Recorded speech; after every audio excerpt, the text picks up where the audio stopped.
Captives of a Concept, Chapter 3, entitled 48 Teachings Jesus Examined. Now, there is quite a bit of information in this chapter. It's probably going to be longer than 10 minutes. I'll try and keep it under 20, but I'll have to condense a lot of what's said in here. So this chapter goes over 48 teachings that Jesus would have examined in 1919. And basically what happens is, from the beginnings of their foundings all the way up until 1943, they taught that Jesus' second coming, or his invisible presence, or as the Bible students or Jehovah's Witnesses like to say, his parousia, that this began in 1874.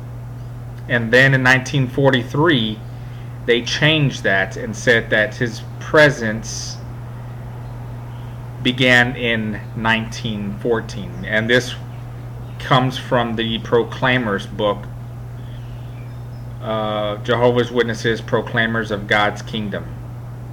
So what does this mean? Well, their 1874 date was, number one, it was the wrong teaching. Number two, it was taught at the wrong time. Number three, it had not been what God revealed in his word, the Bible. And number four, it was based on human wisdom, because it came from C.T. Russell's wife. So they should have rejected this when they first heard about its origins from Nelson Barber in 1876.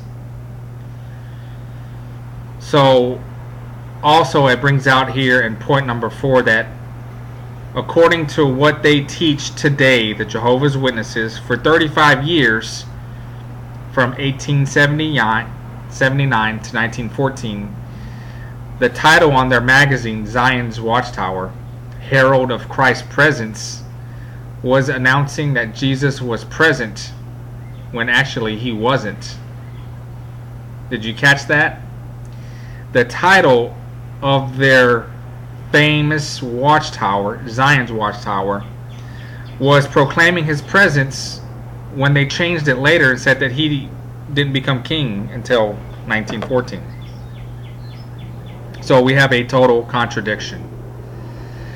And also in some of these points here on page 24, it says that if Jesus arrived in 1914, he would have had to knock for 29 years, since they didn't realize he returned in 1914 until the year 1943.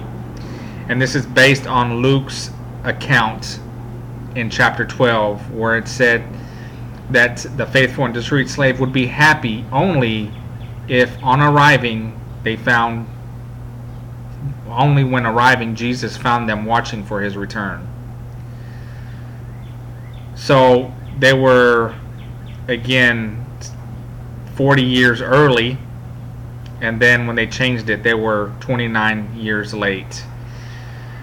So they really couldn't even get this right. And how does the governing body really explain it off? Well, they spin something very negative into something positive. Quote, C.T. Russell was a man of positive conviction, convinced that Christ's invisible presence had begun in 1874. He was determined to proclaim it to others. He felt that Christ's presence must be proclaimed. So it doesn't change the fact that what C.T. Russell proclaimed for the rest of his life wasn't true. That doesn't change. The Proclaimer's book simply ignores any significance to this fact, pointing the finger at everyone else, but they can't even look and see that they were also wrong, just like everyone else supposedly was. Teaching number 2, we are not your faithful and discreet slave. A quote from the Proclaimer's book says, over a decade after 1881, Brother Russell's wife publicly expressed the idea that Russell himself was the faithful and discreet slave. That view she voiced concerning the identity of the faithful and discreet slave came to be generally held by Jehovah's Witnesses for some 30 years. Brother Russell did not reject their view.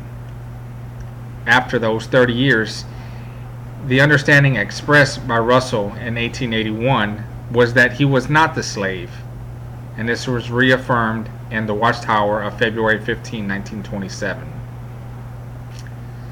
So the teaching that Russell was this slave was just more than a generally held idea by the Jehovah's Witnesses. It was their official teaching from 1897 to 1927.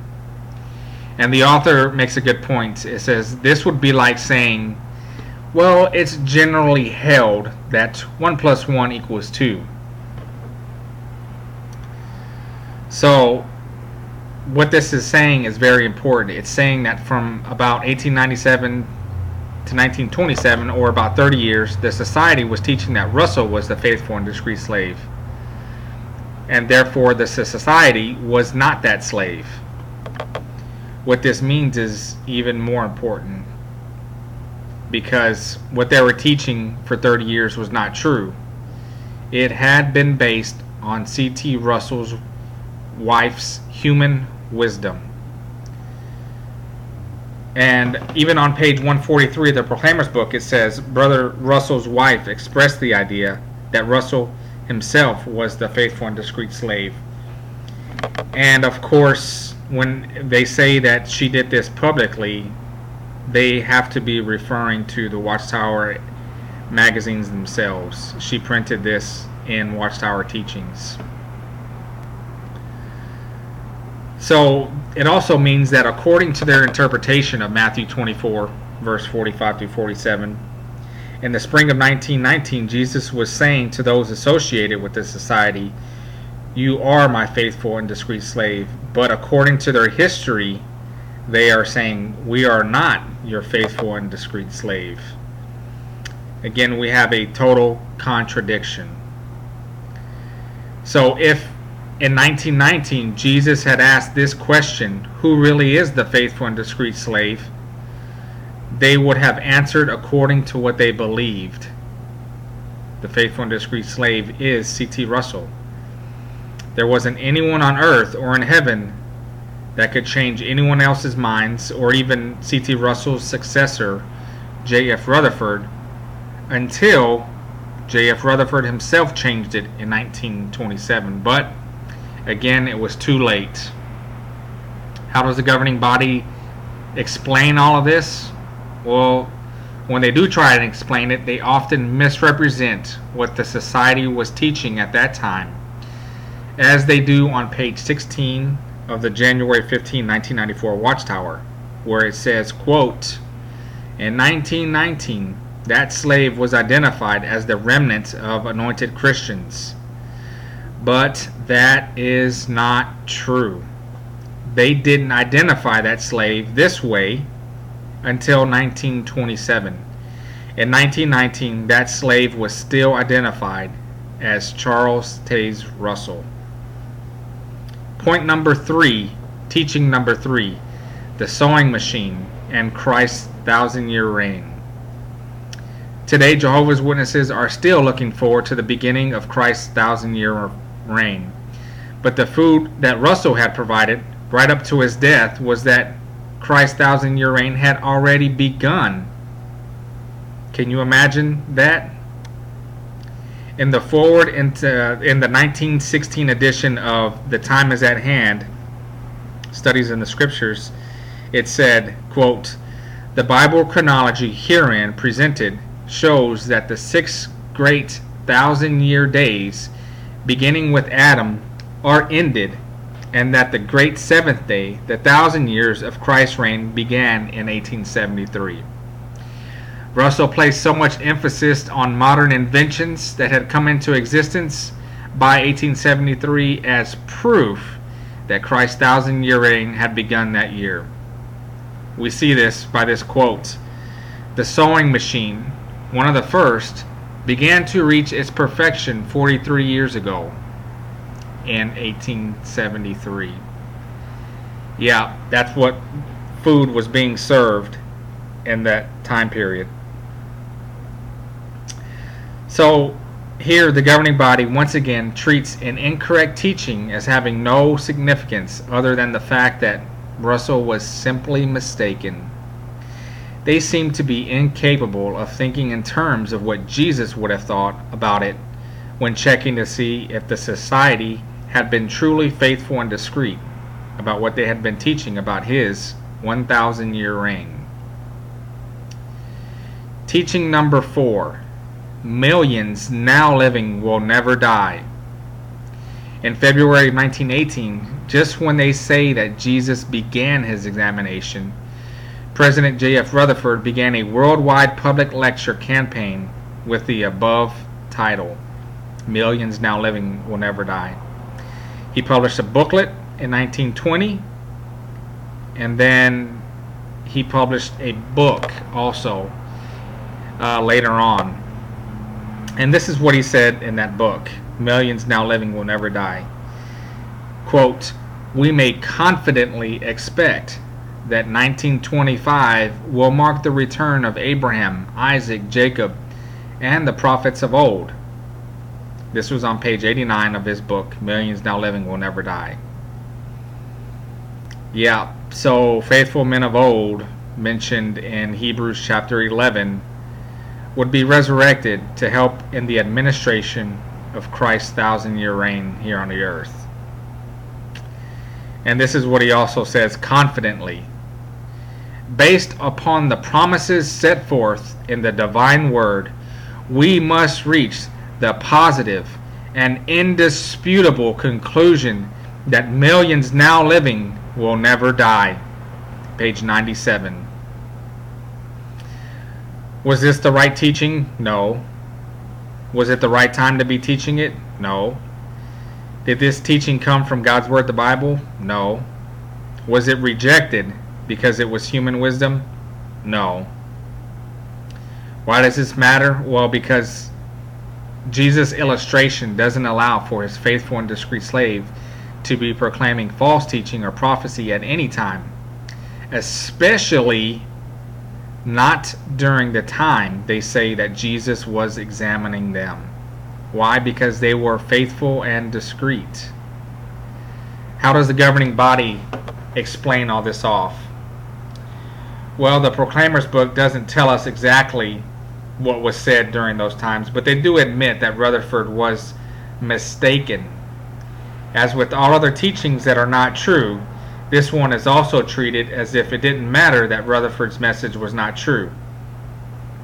Page 425 of the Proclaimer's book says this, quote, "What an exciting message they proclaimed.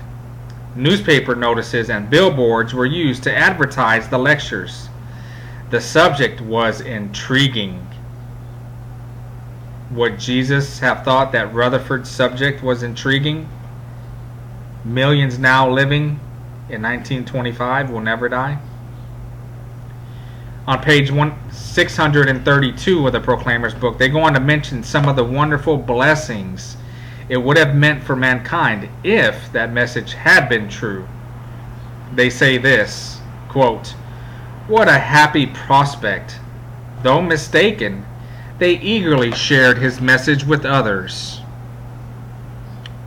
For 7 years, Russell said that millions living in 1925 would never die. Although none of these things happened, the governing body appears to be proud of the fact that they eagerly shared that false message with others.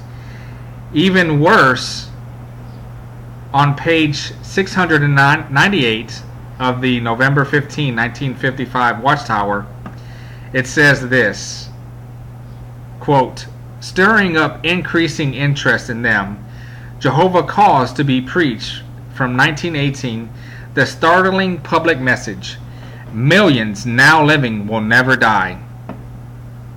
Yep, they go so far as to say that it was God who was responsible for them for preaching J.F. Rutherford's false message.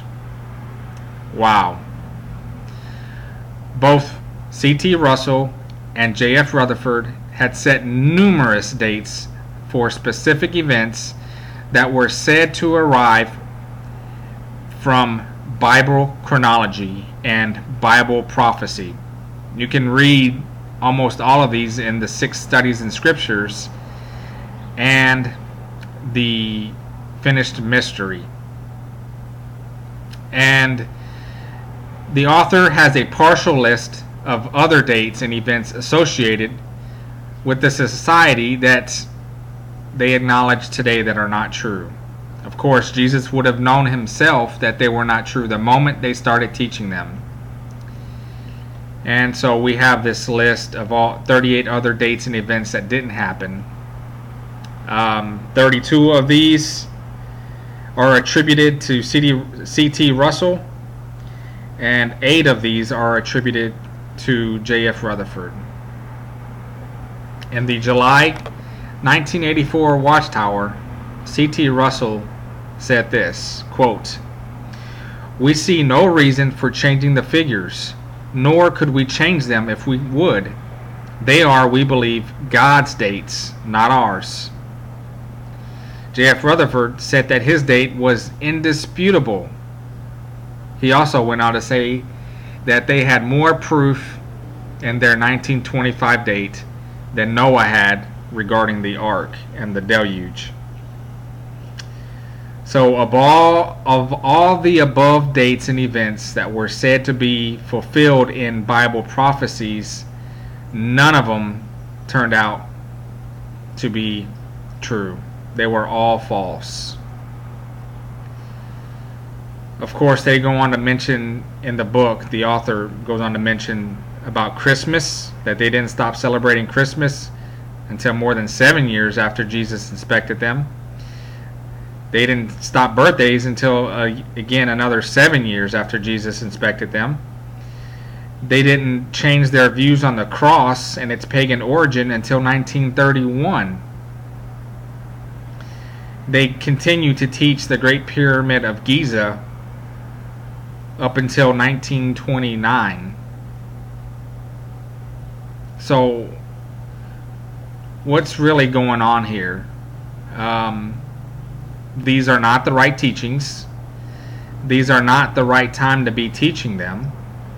These teachings were not revealed by God through His Word, the Bible, and they were not rejected because they did in fact reveal human wisdom. And then we have teaching number 47, the end of the Gentile times. Of all the dates that Russell had set forth on so many specific events, there's only one that the society retains today, and that is 1914, the end of the Gentile times. But what Jehovah's Witnesses don't notice is that their religious leaders have changed the meaning of this expression.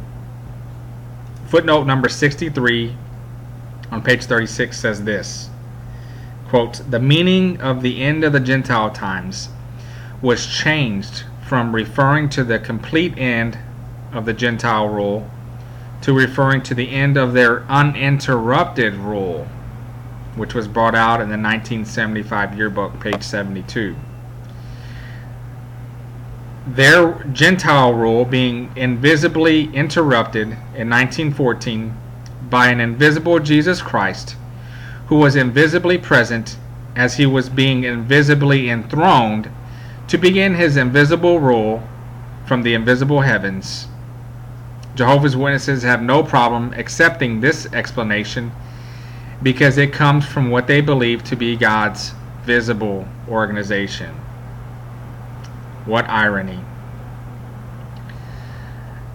So they had to change it because none of the things that Russell said ever came true.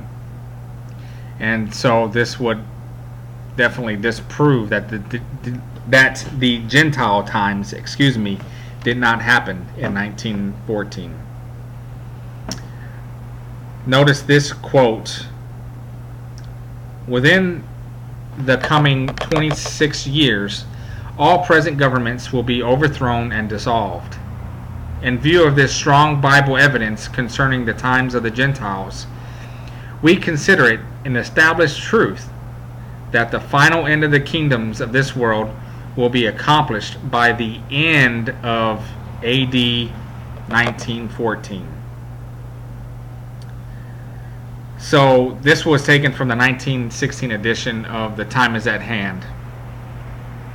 None of the predictions that C.T. Russell came true. None of the predictions that J.F. Rutherford came true. None of the predictions of anything that the Watchtower Society has ever predicted, none of them have ever came true. And then we have the last teaching of the 1,200 furlongs of Revelation chapter 14 verse 20. I think that this has to be the most ridiculous teaching that they have ever taught. And there are quite a few that are just, wow, ridiculous. But the finished mystery on page 230, it uses a full page of calculations to prove that the 1,200 furlongs mentioned at Revelation chapter 14 verse 20 referred to the distance between the place where the finished mystery was written in Scranton, Pennsylvania, and the place where it was printed, Brooklyn, New York. They go on to say how and what routes must be taken for this to be fulfilled. Utter ridiculousness. The author goes on to mention that there is a special case where Jehovah's Witnesses did get something right, and this was Romans chapter 13, the teaching of the superior authorities. They correctly taught that the superior authorities were the earthly governments, so they would have passed Jesus' inspection on this particular subject. But the problem here is that 10 years later, in 1929, Rutherford changed these authorities to Jehovah God and Jesus Christ. You gotta be kidding me! Oh my Lord. When they had something right, they changed it and got it wrong. So, again, this teaching that it was the superior authorities represented Jehovah and Jesus Christ was based on human wisdom. So he wraps up this chapter with thousands of portions of wrong food served millions of times. Of these 48 teachings considered in this book, all of their statements, all the arguments, all the applications, all the reasonings, all the interpretations, the explanations, the illustrations, and chronologies that were used to support these teachings were improper and untimely. They were wrong. They shouldn't have been teaching those. But it's not the fact that they just simply taught wrong things. It's how much that they distributed these wrong things. The finished mystery was published into 850,000 books. And The Time Is at Hand was served into 4 million copies of that book. And that's just one of the 6 studies in scriptures. So almost 5 million copies of just 2 of the studies in scriptures were served. We can't even really imagine the rest of the books of the finished mystery, how many copies were published, how much wrong food was served at the wrong time. And so it just goes to show that if you did the same inspection Jesus Christ did in 1919, the witnesses had so much wrong. They changed so much after the inspection to try and correct what was wrong, but they only made matters worse. So this brings an end to chapter 3. I thank you for taking time. It did take a little bit longer than I anticipated, but there was so much information, and really it just disproves that there's no way Jesus could have chosen the Bible students in the year 1919 based on what they were serving from their own interpretation of Matthew chapter 24. So I thank you, and we'll see you for the next chapter. Thank you for taking time to watch and listen to this presentation. Post your comments, like and share this video, subscribe to my channel, and stay tuned for the next episode.